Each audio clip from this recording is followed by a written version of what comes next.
दोस्तों, स्वागत है आपका अपने YouTube चैनल आशीष शॉर्ट्स में। दोस्तों, ये जो वीडियो है क्लास 10th के हर एक विद्यार्थी के लिए बहुत ही ज़्यादा इंपॉर्टेंट होने वाला है, क्योंकि दोस्तों इस वीडियो में आपको बताने वाला हूँ कि आपका जो मॉडल प्रश्न पत्र निकला है 2023 में जैक द्वारा, उसका जो दोस्तों जो आपका सब्जेक्ट है साइंस, उसका जो ऑब्जेक्टिव प्रश्न निकाला गया है 40 ऑब्जेक्टिव प्रश्न, उसका सोल्यूशन वीडियो दोस्तों इस वीडियो में आपको बताने वाला हूँ। तो दोस्तों, यदि आपने अभी तक हमारे चैनल को सब्सक्राइब नहीं किया है तो चैनल को सब्सक्राइब कर दीजिए, बेल आइकन को प्रेस कर दीजिए और जितना हो सके दोस्तों आप अपने दोस्तों के साथ शेयर कीजिए, ठीक है दोस्तों। और यदि आपने इससे पहले वाला जो मैं आपको बताया था एसएसटी का सॉल्यूशन वीडियो, यदि आपने उसको नहीं देखा है तो आप हमारे डिस्क्रिप्शन को चेक कर सकते हैं, उसका लिंक मैंने डिस्क्रिप्शन में दे दिया है, ठीक है दोस्तों। तो चलिए दोस्तों, इस वीडियो को स्टार्ट करते हैं और जानते हैं इसका 40 प्रश्नों का आंसर ढूंढने का प्रयास करते हैं, ठीक है। तो जैसे कि आप प्रश्न संख्या 1 देख पा रहे होंगे, प्रश्न संख्या 1 है कि दाढ़ी बनाने में किस प्रकार के दर्पण का उपयोग किया जाता है, ठीक है दोस्तों। ये जो दाढ़ी बनाने में जो है दोस्तों किसका उपयोग किया जाता है ना, अवतल दर्पण का उपयोग किया जाता है, ठीक है। ये सारे जितने भी 40 प्रश्न पूछे गए हैं वो बहुत ही ज़्यादा बेसिक क्वेश्चंस निकाले गए हैं जैक द्वारा, ठीक है दोस्तों, जो कि आपका सेट 1 है, ठीक है। यदि आपका इसके बाद सेट 2, सेट 3, सेट 4, सेट 5 आता है तो उसमें जो है थोड़ा सा टफ क्वेश्चन होंगे, लेकिन इसका जो 40 क्वेश्चन है वो बहुत ही ज़्यादा ईजी है, ठीक है। यदि आपने अच्छे से स्टडी किया है क्लास 10 के साइंस बुक को तो आपको जो है ये क्वेश्चन बहुत ही ज़्यादा ईजी लगेगा, ठीक है। नेक्स्ट क्वेश्चन है दोस्तों कि गोलीय दर्पण में फोकस दूरी एवं वक्रता त्रिज्या जो है वो उसके बीच जो है क्या संबंध होते हैं, ठीक है। तो आपको पता होगा दोस्तों कि जो है फोकस दूरी जो होता है वो त्रिज्या बाय 2 होता है, ठीक है। तो आपका जो आंसर होगा दोस्तों वो बी हो जाएगा, ठीक है। ऑप्शन नंबर बी जो है वो करेक्ट हो जाएगा। नेक्स्ट क्वेश्चन है कि प्रकाश के अपवर्तन की क्रिया में कौन सी भौतिक राशि अपरिवर्तित रहती है। तो दोस्तों इसका जो आंसर होगा वो होगा आवर्ती, ठीक है। ऑप्शन नंबर ए जो है दोस्तों वो करेक्ट हो जाएगा। नेक्स्ट क्वेश्चन है कि 1 मीटर फोकस दूरी वाले उत्तल लेंस की क्षमता होती है। दोस्तों आपको पता होगा P इक्वल्स टू 1/f होता है, ठीक है। तो दोस्तों मैं आपको इस सूत्र के अनुसार बैठा हूं, तो जैसे कि 1 और f की जगह दोस्तों दिया हुआ है 1, ठीक है। तो 1/1 अर्थात 1, ठीक है। तो 1 दोस्तों आ गया 1d, ठीक है, 1 डायोप्टर। तो ये प्लस में होगा या माइनस में होगा, ये आपको कंफ्यूजन हो रहा है, तो मैं आपको बता दूं कि यदि इसमें उत्तल लेंस का पूछा गया है तो ये जो है दोस्तों प्लस में होगा, ठीक है। तो ऑप्शन नंबर बी जो है दोस्तों वो करेक्ट हो जाएगा, ठीक है। नेक्स्ट क्वेश्चन है कि 4D जो 4 डायोप्टर होता है वो क्षमता वाले अवतल लेंस की फोकस दूरी क्या होगी। तो दोस्तों फिर से मैं आपको बता दूं कि इसमें पूछा गया है फोकस दूरी, तो फोकस दूरी इक्वल्स टू होगा 1/p, ठीक है दोस्तों। मैं आप फिर इससे पहले मैंने आपको बताया था 1/f, ठीक है, और एक p इक्वल्स जो है 1/f बताया था, और इसमें बता रहा हूँ P F equals to 1/p। तो दोस्तों आपको कंफ्यूजन क्रिएट नहीं होना है, यदि आप इसको जो इधर ले जाएंगे तो मल्टीप्लाई में हो जाएगा, इसको इधर ले जाएंगे तो डिवाइड में हो जाएगा, ठीक है। तो सिंपल है, इसका आपको बहुत ही अच्छे ढंग से पता होगा, ठीक है। तो एफ इक्वल्स जो है दोस्तों क्या हो जाएगा ना 1/p, ठीक है। तो p कितना दिया हुआ है ना 4 दिया हुआ है, ठीक है। तो मैं इसको बैठाता हूँ 1/4, ठीक है। इसको डिवाइड करेंगे दोस्तों तो 0.25 आएगा, ठीक है। 0.25 क्या आएगा दोस्तों 0.25 दोस्तों वो आएगा मीटर में, लेकिन यहाँ पे सेंटीमीटर में पूछा गया है, तो दोस्तों इसको सेंटीमीटर में करने के लिए जो है इसको 100 से मल्टीप्लाई करना पड़ेगा, ठीक है। तो जब 100 से मल्टीप्लाई करेंगे तो इसका जो आंसर होगा वो 25 सेंटीमीटर होगा, ठीक है। तो जैसे कि ऑप्शन में देख पा रहे होंगे, ऑप्शन नंबर बी जो है दोस्तों वो करेक्ट हो जाएगा, ठीक है। चलिए नेक्स्ट क्वेश्चन को पढ़ते हैं। नेक्स्ट क्वेश्चन है वाहन के अग्रदीपों में किस दर्पण का उपयोग किया जाता है, ठीक है दोस्तों। यहाँ पे अग्र दर्पण का जिक्र किया गया है, तो इसका जो आंसर होगा दोस्तों वो हो जाएगा अवतल दर्पण।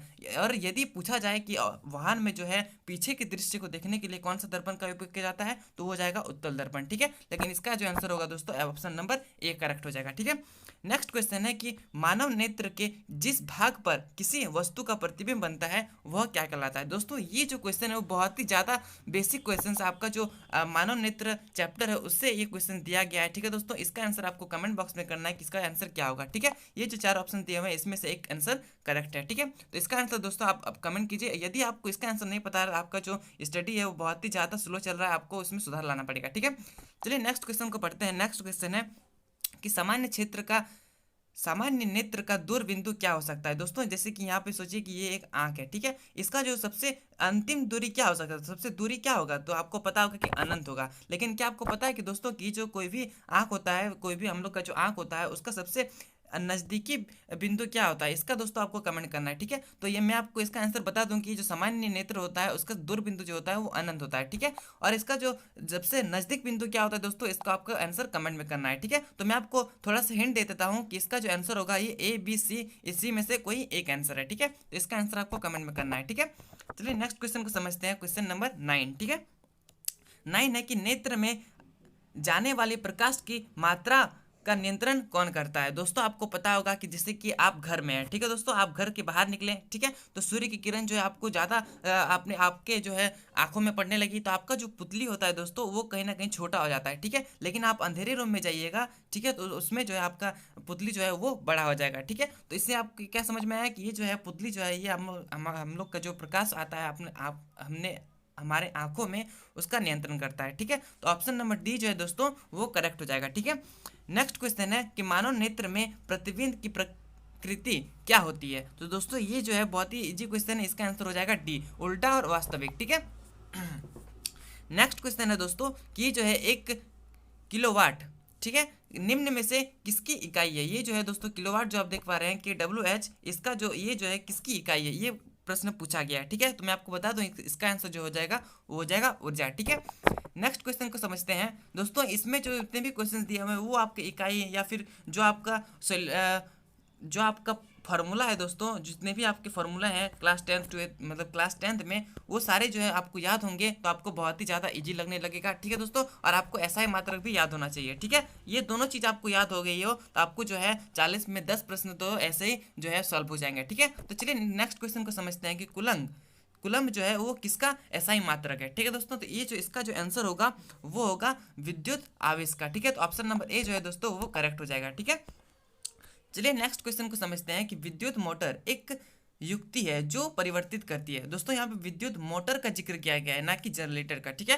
तो यहाँ पे विद्युत मोटर का जिक्र किया गया है, तो इसका जो आंसर होगा वो होगा कि विद्युत ऊर्जा को यांत्रिक ऊर्जा में जो है ये परिवर्तित करता है, ठीक है। तो ऑप्शन नंबर बी जो है वो करेक्ट हो जाएगा। नेक्स्ट क्वेश्चन है कि जल का विद्युत अपघटन किस प्रकार की अभिक्रिया है? दोस्तों यदि जल का विद्युत अपघटन हो रहा है तो ये जो प्रक्रिया होगी वो होगी वियोजन अभिक्रिया, ठीक है। तो ऑप्शन नंबर बी जो है दोस्तों वो करेक्ट होगा। और ये अभी आपको पता होगा कि वियोजन का अर्थ क्या होता है और संयोजन का अर्थ क्या होता है, ठीक है। वियोजन का अर्थ होता है किसी भी दो पदार्थ है तो उसका अलग हो जाना, और संयोजन का अर्थ होता है कि यदि कोई दो अलग अलग पदार्थ है तो उसका जो है मिक्स हो जाना, ठीक है। अर्थात संयोजन मतलब जोड़ना और वियोजन मतलब अलग अलग होना, ठीक है, ये आपको पता होगा। और विस्थापन का भी मतलब पता होगा कि विस्थापन मतलब एक जगह से दूसरी जगह, ठीक है। और विस्थापन भी आपको अच्छी तरह से पता होगा। सारी चीजें आपको बहुत ही इजी क्वेश्चन है, ठीक है दोस्तों। ये केमिस्ट्री का क्वेश्चन आपको बहुत ही अच्छा, बहुत ही इजी लग रहा होगा, ठीक है। नेक्स्ट क्वेश्चन है केमिस्ट्री से कि जो ये है CuO+H2, इसमें जो है दोस्तों आप यहाँ पे देख पा रहे होंगे अभिक्रिया करके जो है Cu हो गया, और ये जो है जो वो था ऑक्सीजन जो था वो जो है H2 के साथ मिलकर जल बना दिया, ठीक है। तो ये कौन सी अभिक्रिया है, ठीक है दोस्तों। यहाँ पे पूछा गया है कि दिए गए अभिक्रिया में किस पदार्थ का उपचयन हो रहा है। उपचयन कहने का तात्पर्य है कि किस पदार्थ में जो है ऑक्सीजन की मात्रा ज़्यादा हो रही है, ठीक है, ऑक्सीजन की मात्रा जुड़ रही है। तो दोस्तों आपको पता होगा यहाँ पे H2 अकेला था, लेकिन यहाँ पे जो है H2 जो है जुड़ गया, ठीक है, H2 में जो है वो जुड़ जाता है। तो यहाँ पे जो है दोस्तों करेक्ट आंसर हो जाएगा ऑप्शन नंबर डी, ठीक है। चलिए नेक्स्ट क्वेश्चन को समझते हैं। नेक्स्ट क्वेश्चन है कि दिए गए चित्र में किस प्रकार की अभिक्रिया हो रही है। दोस्तों यहाँ पे एक चित्र दिया हुआ है, इसको आपको देखकर समझना है कि कौन सी अभिक्रिया हो रही है। तो मैं आपको डायरेक्ट मैं आपको इसका आंसर बता देता हूँ। आपका जो है इसमें आपको कमेंट करना है कि ये जो इसका जो है आंसर हो जाएगा दोस्तों वो होगा विस्थापन अभिक्रिया, ठीक है। लेकिन आपको कमेंट करना है कि इसमें जो है किस चीज़ का विस्थापन हो रहा है, ठीक है। बहुत ही इजी क्वेश्चन है दोस्तों, इसको आपको समझना है, थोड़ा सा आपको थोड़ा सा दिमाग लगाना है बस, उसके बाद जो है आपको इसका आंसर बहुत ही इजी तरीके से प्राप्त हो जाएगा, ठीक है। चलिए नेक्स्ट क्वेश्चन को समझते हैं कि निम्नलिखित में से कौन प्राकृतिक सूचक का उदाहरण है। तो दोस्तों यहाँ पे 4 ऑप्शन दिए हुए हैं, इसका जो आंसर होगा दोस्तों वो हो जाएगा ऑप्शन नंबर सी लिटमस पत्र, ठीक है। तो इसका आंसर हो जाएगा लिटमस पत्र। नेक्स्ट क्वेश्चन है कि किसी विलयन का पीएच मान 10 होता है तो वह निम्न में से क्या होगा, ठीक है। तो इसका जो आंसर होगा वो होगा क्षार। आपको पता होगा पीएच स्केल आपको यदि आपने अच्छे से पढ़ा होगा तो आपको पता होगा कि 7 जो होता है दोस्तों, इसका इधर जो होता है 7 से 8 9 10 का इधर अगर आगे बढ़े तो इसका जो है क्षार होगा, ठीक है दोस्तों। और यदि इसका इधर पढ़े तो ये जो है दोस्तों अम्लीय होगा, ठीक है, अम्लीय होगा, ठीक है। लेकिन यदि 7 हो जाता है बीचों बीच में तो ये जो है दोस्तों उदासीन होगा, ठीक है। ये आपने बहुत ही अच्छे ढंग से क्लास 10 में पढ़ा है, ठीक है। तो इसका आंसर हो जाएगा दोस्तों ऑप्शन नंबर डी क्षार, ठीक है। दिया गया चित्र जो है क्या सूचित करता है। यहाँ पे एक चित्र दिया हुआ है जैसे कि हम यहाँ पे देख पा रहे होंगे, ये जो है हाथ धो रहा है, किसके द्वारा धो रहा है, ये जो है अम्ल जो है दोस्तों ये जो है गिर रहा है और ये जो है अपना हाथ धो रहा है। तो शायद जाहिर सी बात है इसमें जो है इसका हाथ गलेगा, ठीक है। तो इसमें जो ऑप्शन दिया हुआ है दोस्तों इसमें से जो करेक्ट आंसर हो जाएगा वो हो जाएगा कि सांद्र अम्ल तथा क्षार वाले बर्तन की चेतावनी चिन्ह। ठीक है, तो ये जो है ऑप्शन नंबर डी जो है दोस्तों वो करेक्ट हो जाएगा।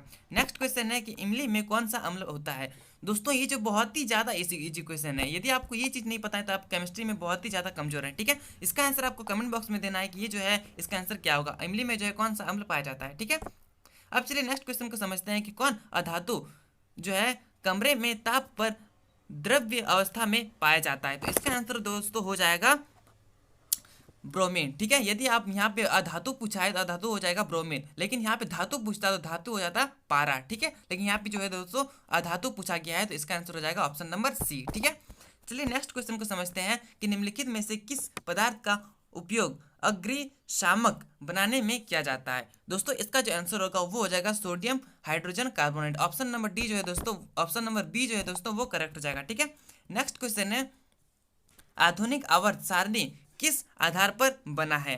तो इसका जो आंसर होगा वो होगा परमाणु संख्या के आधार पर। ठीक है, तो ऑप्शन नंबर ए जो है वो करेक्ट हो जाएगा। नेक्स्ट क्वेश्चन है निम्नलिखित में से कौन धातु सबसे अधिक अभिक्रियाशील है। तो इसका जो आंसर होगा वो होगा पोटेशियम। ठीक है, ये जो है बहुत ही ज्यादा अभिक्रियाशील धातु है। ठीक है, तो नेक्स्ट क्वेश्चन है कि पृथ्वी की भूपट्टी में प्राकृतिक रूप से पाए जाने वाले तत्व या यौगिक को क्या कहा जाता है। तो ये दोस्तों बहुत ही ज्यादा यदि इजी क्वेश्चन है, इसका आंसर हो जाएगा खनिज। ठीक है, आपको पता होगा। नेक्स्ट क्वेश्चन है कि जो है प्रोपेनॉल में कौन अभिक्रियाशील समूह जो है मौजूद है। तो दोस्तों इसका जो आंसर होगा वो हो जाएगा अल्कोहल, आपको पता होगा। ठीक है दोस्तों, इसका आंसर आपको कमेंट करना है कि जो प्रोपेनॉल है इसका स्ट्रक्चर क्या होगा। ठीक है, इसका आंसर आपको कमेंट बॉक्स में जो है कमेंट करना है। ठीक है, नेक्स्ट क्वेश्चन है कि प्रकाश संश्लेषण प्रक्रिया में निम्नलिखित में क्या नहीं होता है। तो इसका जो आंसर होगा दोस्तों वो हो जाएगा कार्बन डाइऑक्साइड का मुक्त होना। तो ऑप्शन नंबर सी जो है वो करेक्ट हो जाएगा। लेकिन ये जो है दोस्तों इसमें क्या क्या होता है ना, जल का टूटना होता है, ऑक्सीजन मुक्त होना होता है। ठीक है, कार्बन डाइऑक्साइड का उपयोग होना ये भी होता है। ठीक है, लेकिन ऑप्शन नंबर सी जो है दोस्तों वो नहीं होता है। ठीक है, तो ऑप्शन नंबर सी जो है वो करेक्ट हो जाएगा।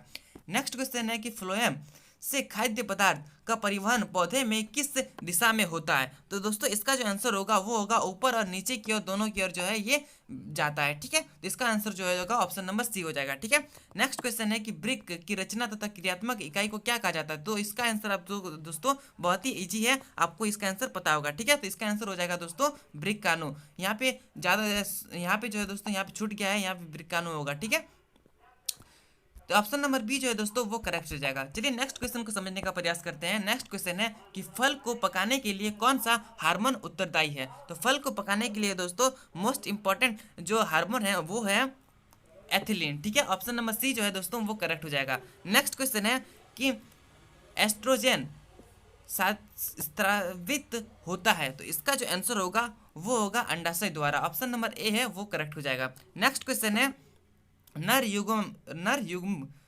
और मादा युग्मक के संकलन को क्या कहते हैं। तो दोस्तों इसका जो मेल होता है इसको जो क्या कहते हैं दोस्तों, इसको जो है परागन कहते हैं। ठीक है, तो ऑप्शन नंबर ए जो है वो करेक्ट हो जाएगा। ठीक है, नेक्स्ट क्वेश्चन है कि दिए गए चित्र में कौन सा जनन हो रहा है। तो दोस्तों आपको पता होगा, ये चित्र देख के आपको पता चल गया होगा ये जो है मुकुलन हो रहा है। ठीक है, तो ऑप्शन नंबर जो है ए जो है दोस्तों वो करेक्ट हो जाएगा। ठीक है, चलिए नेक्स्ट क्वेश्चन को समझते हैं। नेक्स्ट क्वेश्चन है कि पक्षी और चमगादड़ के पंख हैं। तो इसका जो आंसर होगा वो होगा असंजात अंग। ठीक है, ऑप्शन नंबर डी जो है दोस्तों वो करेक्ट हो जाएगा। नेक्स्ट क्वेश्चन है कि मेंडल अपने प्रयोग के लिए किस पौधे को चुना था। दोस्तों ये जो है बहुत ही ज्यादा इजी क्वेश्चन, आपको पता होगा बहुत ही इजी क्वेश्चन पूछा गया है ये। तो इसका जो आंसर होगा वो हो जाएगा मटर। ठीक है, मटर का प्रयोग जो है ये किया था। ठीक है, नेक्स्ट क्वेश्चन है कि निम्नलिखित में कौन उत्पादक है। तो ऑप्शन नंबर जो इसमें हो जाएगा वो होगा ऑप्शन नंबर सी घास। ठीक है, ऑप्शन नंबर सी जो है वो करेक्ट हो जाएगा। चलिए नेक्स्ट क्वेश्चन को समझते हैं। नेक्स्ट क्वेश्चन है कि किसी आहार श्रृंखला में शाकाहारी का निर्माण होता है। तो दोस्तों इसका जो आंसर होगा वो होगा प्रथम पोषी स्तर। तो ऑप्शन नंबर ए जो है वो करेक्ट हो जाएगा। नेक्स्ट क्वेश्चन है कि ओजोन परत के अपक्षय के लिए जिम्मेदार है। तो इसका जो आंसर होगा दोस्तों वो होगा ऑप्शन नंबर सी क्लोरोफ्लोरोकार्बन। ठीक है, नेक्स्ट क्वेश्चन है कि निम्नलिखित में से कौन जैव मात्रा ऊर्जा स्रोत का उदाहरण नहीं है, ये पूछा गया है। तो दोस्तों इसका जो आंसर होगा वो होगा नाभिकीय ऊर्जा, क्योंकि ये जो है दोस्तों आपको पता होगा कि लकड़ी उदाहरण है, गोबर ये भी उदाहरण है, कोयला ये भी उदाहरण है, कि ये जो है नाभिकीय ऊर्जा ये इसका उदाहरण नहीं है। ठीक है, तो ऑप्शन नंबर सी जो है वो करेक्ट हो जाएगा। नेक्स्ट और आखिरी क्वेश्चन है कि पवन ऊर्जा उत्पादन के लिए पवन की चाल न्यूनतम कितनी होनी चाहिए। ठीक है दोस्तों, तो इसका जो आंसर होगा वो हो जाएगा 15 किलोमीटर प्रति घंटा। ठीक है, तो ऑप्शन नंबर ए जो है दोस्तों वो करेक्ट हो जाएगा। दोस्तों आशा करता हूँ जितने भी मैंने 40 प्रश्न पूछे हैं, 40 प्रश्न जो है मैंने आपको बताया बहुत ही अच्छा लगा होगा, बहुत ही इजी लगा होगा, बहुत ही अच्छे ढंग से आपको समझ में आ गया होगा। ठीक है दोस्तों, तो यदि आपने अभी तक अभी हमारे चैनल को सब्सक्राइब नहीं किया तो चैनल को सब्सक्राइब कर दीजिए और बेल आइकन को प्रेस कर दीजिए। फिर से मैं आपको बता दूं कि यदि आपने एसएसटी का सॉल्यूशन वीडियो नहीं देखा है तो डिस्क्रिप्शन में लिंक दे दिया गया है, आप जाके वहां से देख सकते हैं। ठीक है दोस्तों, और यदि आप क्लास 12 के छात्र हैं तो मैंने आर्ट्स के सारे चैप्टर्स के सारे सब्जेक्ट्स के सॉल्यूशन वीडियो मैंने आपको उपलब्ध करा दिया है। यदि आपने नहीं देखा है तो आप हमारे चैनल में विजिट करके देख सकते हैं। ठीक है दोस्तों, अब चलिए मिलते हैं अगले वीडियो में, तब तक के लिए जय हिंद जय भारत।